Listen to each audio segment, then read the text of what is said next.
UK government की side से बहुत अब बड़ा अपडेट आ गया है और साथ ही साथ हम इसमें रियल ट्रुथ बात करने वाले हैं कि भाई रिजल्ट आया है या नहीं आया है, और आ गया है तो हमें नेक्स्ट स्टेप क्या करना है, नहीं आया है तो हमें कितना वेट करना है।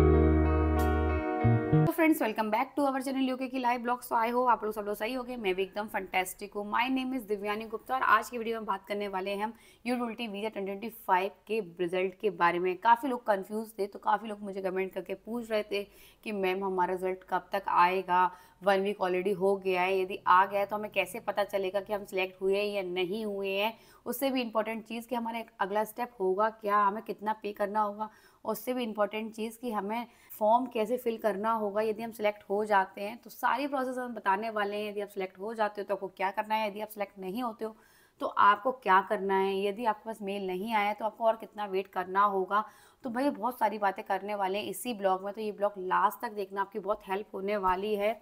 चलिए स्टार्ट करते हैं। उससे भी पहले यदि हमारी वीडियो अच्छी लगती है तो लाइक करना, शेयर करना, सब्सक्राइब करना हमारा चैनल। ऑल्सो देखते काफ़ी लोग हैं बट सब्सक्राइब ज़्यादा लोग नहीं कर रहे हैं और लाइक भी नहीं कर रहे, तो प्लीज़ जाके सब पहले सब्सक्राइब करो हमारा चैनल और लाइक भी करो। और आपको कोई भी डाउट हो तो आप मुझे कमेंट करके भी पूछ सकते हो, या आप मुझे व्हाट्सअप ग्रुप पर भी ज्वाइन कर सकते हो, या आप मुझे व्हाट्सअप पर भी मैसेज कर सकते हो। मैं आपको वहाँ भी आंसर दे दूँगी। आपको कोई भी प्रॉब्लम हो मैं वहाँ भी आपको आंसर दे दूँगी।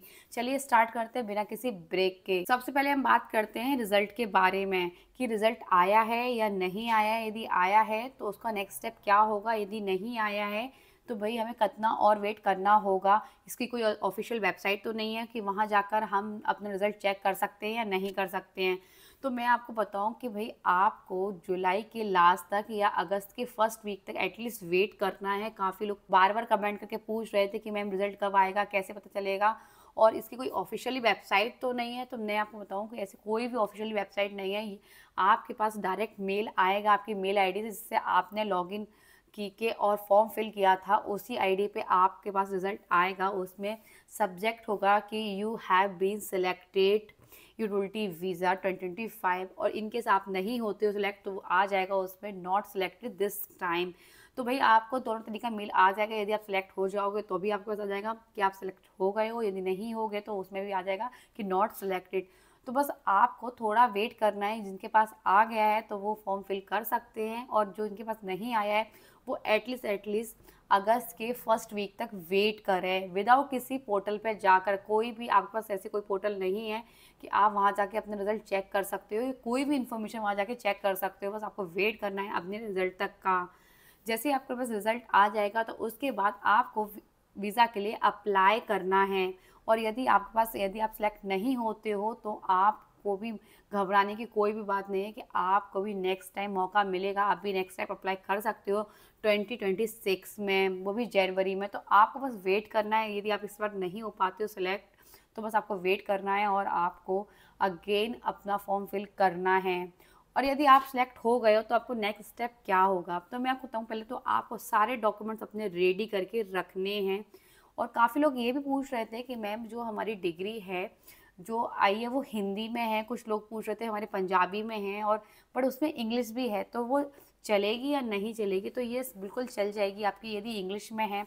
यूके में ज़्यादा आपको प्रॉब्लम नहीं आएगी। यदि आपकी जो डिग्री है वो यदि इंग्लिश में है तो आपको यूके में कोई भी प्रॉब्लम नहीं आएगी। यदि आप हिंदी में है तो आपको वो अभी जाके या अपनी यूनिवर्सिटी से बोलना पड़ेगा और उनसे बोलना पड़ेगा, रिक्वेस्ट करनी पड़ेगी कि हमें ये डिग्री इंग्लिश में चाहिए, तो आप वो चीज़ भी अप्लाई कर सकते हो। और यदि आपके पास हिंदी और इंग्लिश के दोनों के साथ है तो भी आपकी डिग्री चल जाएगी, तो आपको इसे टेंशन लेने की बात नहीं है। बट हाँ, इंग्लिश होना कंपलसरी ही है। और रिजल्ट यदि अभी नहीं आया है तो बस आप वेट करना, और हर कैंडिडेट के पास मेल आएगा सिलेक्ट होने का या नॉट सिलेक्ट होने का, तो बस आप वो मेल चेक करते रहना। हो सकता है कि इनबॉक्स में आए, हो सकता है कि आपको किसी और फोल्डर में आए, तो आपको अपना ईमेल में अच्छे से चेक करना है और पर डे चेक करना है। इनके साथ आपके पास आज मेल नहीं आया तो कल करना आप चेक, परसों करना। बट आपके पास आप लास्ट बोला जाए तो अगस्त के फर्स्ट वीक तक पूरे में आप चेक करना पर डे कि भाई आपके पास मेल आया है या नहीं आया। उसी आईडी पे आएगा जिस आईडी से आपने लॉगिन करके फॉर्म फिल किया था। ये बिल्कुल ध्यान रखना, क्योंकि काफ़ी लोग क्या होता है आपकी पर्सनल आईडी दूसरी होती है और दूसरे चेक कर रहे होते हैं, कई बार उनके पास मेल आ जाता है और वो लोग रह जाते हो यही कन्फ्यूज़न में कि हमने तो फॉर्म फिल कर रहा था और हमारा सेलेक्ट होने का मेल नहीं आया है। चलिए अब बात करते हैं नेक्स्ट स्टेप की। डॉक्यूमेंट्स में आपको सिर्फ आपका वैलिड पासपोर्ट चाहिए, आपको प्रूफ करना है आपके बैंक में लास्ट 28 डेज़ के अंदर 3 लाख रुपीज़ आपके अकाउंट में है। थर्ड चीज़ आपके पास टीवी टेस्ट होना चाहिए। उसके बाद आपके पास डिग्री है तो मैंने सेम आपको इंग्लिश में आप करवा के रखो उसको, नहीं तो आप जब यूके आएंगे तो आपको या जॉब के लिए जब अप्लाई करेंगे किसी आईटी में करते हो या हेल्थ केयर में करते हो तो वहाँ प्रॉब्लम आ सकती है, तो आप अपनी डिग्री को इंग्लिश में हमेशा कन्वर्ट करवा के रखें। उसके बाद आपको वीज़ा की फ़ीस देनी है और आपको हेल्थ सब चार्ज देना है। बस उसके बाद आपको अपने लिए वीज़ा के लिए आप खुद जाकर भी ऑनलाइन अप्लाई कर सकते हो विदाउट किसी एजेंट के, विदाउट किसी अदर थर्ड पार्टी के, क्योंकि आप खुद करेंगे तो फिर आपको एक्स्ट्रा पैसा भी नहीं देना होगा। जो हेल्थ सब चार्ज की फ़ीस है वो है अप्रोक्स 1 लाख से 40,000 के आसपास बोला जाए तो, टोटल बोला जाए तो भाई वीज़ा की फ़ीस और हेल्थ सब चार्ज को बोला जाए तो आपकी 1.5 से 2 लाख के बीच में आपको पे करनी होगी वीज़ा के लिए, वो भी 2 साल के लिए, जिसमें आपको 2 साल वैलिड वीज़ा, इसमें आपका वीज़ा 2 साल के लिए वैलिड रहेगा। दूसरी चीज़ ये आपका जो हेल्थ सब चार्ज है वो भी 2 साल के लिए रहेगा, जिसमें आपको पे करना होगा 1.5 से 2 लाख रुपए। कहते हैं एप्लीकेशन प्रोसेस की, तो भाई आपके लोग पूछ रहे थे कि मैम हमें क्या किसी एजेंट से ही फॉर्म फिल कराना पड़ता है या हम खुद कर सकते हैं या हमें कोई ऐसी वेबसाइट भी हम किसी वेबसाइट में कर सकते हो, तो मैं आपको बता दूं कि भाई आप खुद कर सकते हो, बहुत ही ज़्यादा इजी है, विदाउट किसी एजेंट के, आपको कोई एजेंट की नीड नहीं। आप ऑनलाइन जाकर यूके गवर्नमेंट की वेबसाइट में जाकर वीज़ा के लिए अप्लाई कर सकते हो, जिस आपसे आईडी से लॉगिन किया था उसी आईडी से आप उसको अप्लाई कर सकते हो। बहुत ही ज़्यादा इजी है, आपको बेसिक इन्फॉर्मेशन डालनी है वो भी इंग्लिश में, बस आपके पास पासपोर्ट होना चाहिए वो भी सही, और पासपोर्ट होने के बाद आपको सेम वही जिसमें नेम डला है, सेकंड नेम डला है, डेट ऑफ बर्थ डली है, फादर्स नेम डला है, वही सेम टू सेम आपको फॉर्म फिल करते समय डालना है, आपको अपना एड्रेस डालना है। और उससे भी इम्पोर्टेंट चीज़ कि भाई आप ऐसा नहीं करना कि आपके पास कोई और, जैसे आपकी जैसे मार्कशीट है तो आप मार्कशीट की स्पेलिंग उसमें देख के डाल दो कि यार पासपोर्ट में गलत है बट मार्कशीट में सही है तो ये डाल दो, तो नहीं, ऐसा नहीं करना। जो आपके पासपोर्ट पे है वही स्पेलिंग उसमें आप फॉर्म फिल करते हुए डालना।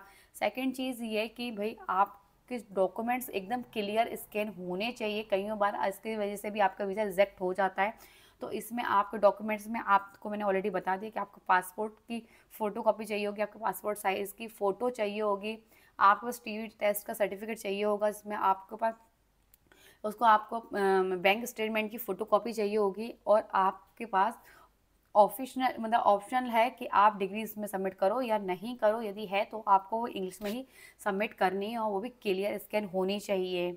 और उसके बाद आपको अपनी सारे डॉक्यूमेंट्स आपने अपलोड कर दिए, अपलोड करने के बाद आपको वीज़ा की फ़ीस देनी है 32,000, और उसके बाद आपको हेल्थ सब चार्ज पे करना है 1.5 लाख के आसपास, टोटल 1,80,000 के आसपास, या बोला जाए 1.5 लाख से 2 लाख के बीच में आपको पे करना है। पे करने के बाद आपको सबमिट करना है, सबमिट करने के बाद आपको बायोमेट्रिक के लिए अपॉइंटमेंट बुक करना है, जिसमें आपको कुछ सिटीज़ देती हैं, वहाँ जाके आप बुक कर सकते हो, जो भी आपकी नियर बाई हो, पुणे है, बॉम्बे है, दिल्ली है, बेंगलोर है, तो आप यहाँ कहीं भी जाकर अपने लिए बायोमेट्रिक के लिए अपॉइंटमेंट ऑनलाइन बुक कर सकते हो, वहाँ जाकर अपने बायोमेट्रिक के लिए आप जा सकते हो। जब आप बायोमेट्रिक के लिए जाएँ तो आपके पास सारे डॉक्यूमेंट्स ओरिजिनल होने चाहिए, साथ ही साथ आपके पास उसकी जीरोक्स भी होनी चाहिए।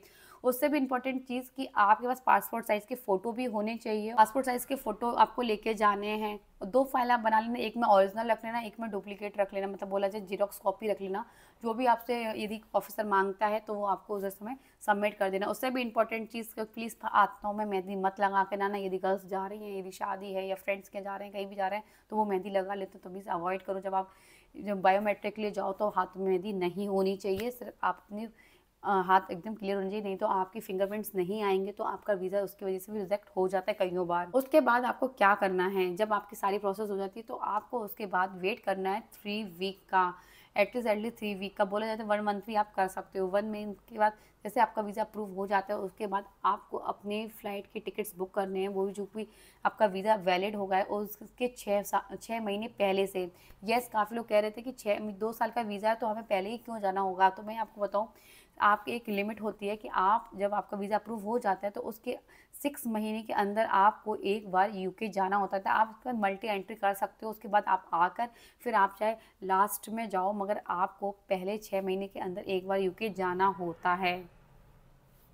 और मैं इसमें ऑलरेडी पहले बता चुकी हूँ कि वीज़ा की आप है ना फ़्लाइट टिकट्स कहाँ बुक करें, कैसे बुक करें, और उससे भी इम्पोर्टेंट चीज़ कि आप रहने के लिए कहाँ आपके लिए बेस्ट रहेगा, जिसमें आप पैसे भी बचा सकते हो और अच्छे से रह भी सकते हो। और अब जॉब कैसे फाइंड करो वो भी मैंने ऑलरेडी इस ब्लॉग में, इससे पहले वाले ब्लॉग में अच्छे से बता दिया, तो वो उसके बाद आपको फ़्लाइट के टिकट्स करने हैं। उससे पहले वाली वीडियो मैंने ऑलरेडी बता रखा है कि आप किस वेबसाइट से जाके अपनी फ़्लाइट की टिकट बुक कर सकते हो, जो कि बहुत ही ज़्यादा सस्ते हो सकते हैं। और उसके बाद आपको कहाँ कैसे रुकना है, कहाँ अपना पैसा बचा भी सकते हो और अच्छे से आपको अपॉर्चुनिटी भी मिल जाए वहाँ नियर बाई आपको जॉब करने के लिए। और ऑलरेडी मैंने ऑलरेडी बता रखा है कि भाई जॉब के लिए आप कैसे अप्लाई करो, कैसे रिज्यूम अपडेट करो, सारी चीज़ें मैं ऑलरेडी पहले वाली ब्लॉग्स में बता चुकी हूँ, तो आप वहाँ जाकर देख सकते हो। मैं डिस्क्रिप्शन में लिंक डाल दूँगी, आप वहाँ से भी चेक कर सकते हो। हाँ, एक इम्पॉर्टेंट चीज़ कि आपका यदि वीज़ा अप्रूव हो जाता है तो उसके 6 महीने के अंदर आपको यूके आना होता है। येस, क्योंकि काफ़ी लोग कहते हैं कि ये वीज़ा तो 2 साल के लिए, तो हम 6 महीने के अंदर ही क्यों आए, हम बाद में आते तो नहीं, उसका एक टाइम पीरियड होता है। तो आपको एक बार यूके आना होता है, जब तक आपका जब इस दिन से स्टार्ट होता है 6 महीने के अंदर आपको एक बार यूके आना होता है। मल्टी टाइम्स एंट्री है, आप बार बार जा सकते हो, आ सकते हो, बट आपको 6 महीने के पहले एक बार यूके आना होता है, नहीं तो आपका वीज़ा वेस्ट हो जाएगा। अब बात करते हैं नेक्स्ट स्टेप की। यदि आप लंदन में रहोगे तो आपको बहुत ज़्यादा अपॉर्चुनिटी मिलेगी, बट आपका बजट बहुत हिल जाएगा। यूके लंदन में काफ़ी ज़्यादा एक्सपेंसिव होता है।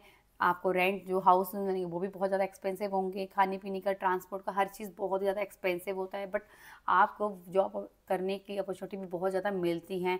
बट आप नियर बाई कहीं लंदन के रहते हो तो वहाँ भी आपको सस्ता मिलेगा, मगर उससे भी इम्पोर्टेंट चीज़ कि वहाँ अपॉर्चुनिटी थोड़ी कम होती है, बट वहाँ भी अच्छी खासी अपॉर्चुनिटी होती हैं। बहुत सारे ऐसे जॉब सेक्टर होते हैं, आप आईटी में या हेल्थ केयर में किसी में जॉब कर सकते हो, बट लंदन में आपको ईज़ी तरीके से जॉब मिल जाती हैं।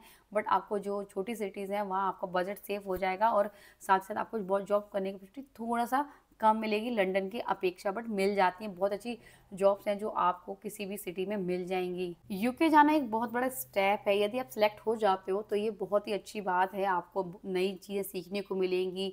यहाँ की लाइफ कैसी है, आप कैसे अच्छे से एक्सप्लोर कर पाओगे, यहाँ पढ़ाई भी कर सकते हो, तो बहुत सारी चीज़ें आप कर सकते हो। यदि आप सिलेक्ट नहीं होते हो तो कोई बात नहीं, आप नेक्स्ट टाइम अप्लाई कर सकते हो सकता है कि आपको नेक्स्ट टाइम भी आपको वीज़ा मिल जाए, तो टेंशन लेने की कोई बात नहीं है। थोड़ा सा आपको बस पेशेंस रखना है, और यदि आपका सिलेक्ट हो गए तो और बहुत अच्छी चीज़ है कि आपको यूके आने का मौका मिल रहा है। आई होप आपको बहुत ज़्यादा हेल्प हुई हो इस वीडियो से। आपको कोई भी डाउट हो तो आप मुझे कमेंट करके पूछ सकते हो, या मुझे व्हाट्सएप पर भी कनेक्ट कर सकते हो, मैं आपको वहाँ भी आंसर दे दूँगी। और ये नंबर मैं अपना व्हाट्सएप का डिस्क्रिप्शन में भी डाल दूँगी, और आपको डिस्प्ले भी हाईलाइट हो रहा होगा। चलिए मिलते हैं नेक्स्ट ब्लॉग के साथ बिना किसी टेंशन के।